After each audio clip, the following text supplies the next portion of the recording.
After my grandpa kicked the bucket, my grandmother found herself very lonely, so I suggested she get a cat. After all, she adored my little calico. After weeks of sending her photos of desperate kittens in need of a loving home, she settled on just the perfect one. Now this wasn't just any run-of-the-mill gray tabby. She hated those. This was a purebred Persian worth about $1,000. This was no issue for my grandma.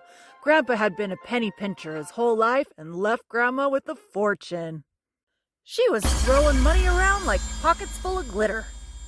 After bringing home her new soulmate, she needed to find just the perfect name. Everyone was sending her great ideas. She didn't like any of them, but she finally settled on one. Fluffy. Obviously. Fluffy didn't have much of a personality. He was cross-eyed and not very smart, but he gave Grandma companionship. Now, Grandma did not believe in house cats, and she felt bad for the little thing, so she let him out every night. She laughed at my warnings about coyotes and cars and the potential of losing a stack worth of meat. Well, sure as shit, Fluffy went out one night and never returned. Grandma fell into a depression, so I advised a plan. One afternoon, I took her out to brunch, and after a few margaritas, convinced her to go search for Fluffy at the local animal shelter. Of course, he wouldn't have been there. It had been months since he had passed through a coyote. I knew the only way to cheer Grandma up was to get her another one. Maybe this time, one that could handle the streets. Once inside, a volunteer directed Grandma to her favorite cat and suggested Grandma take it home. Grandma told her she wasn't ready for another cat, but the volunteer wouldn't give up.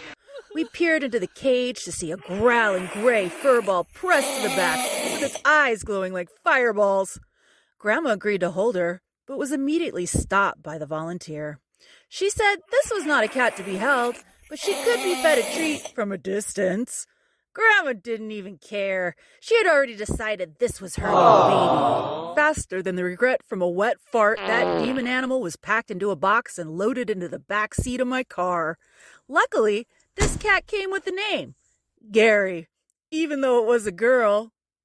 A few weeks went by, and the cat hadn't warmed up to Grandma at all. But she had brought Grandma a present. Fleas.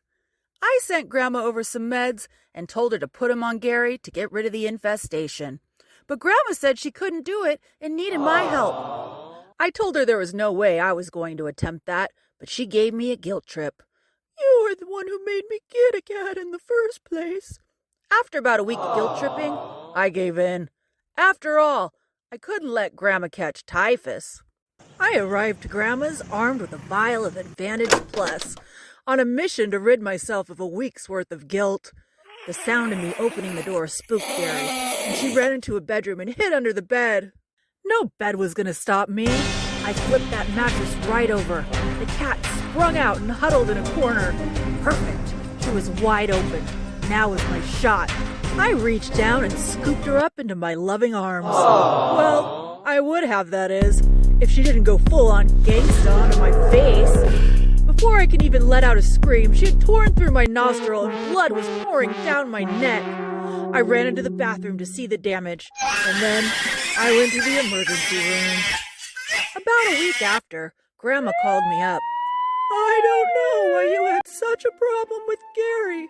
I scooped her up a few minutes ago and put that medicine on her just fine.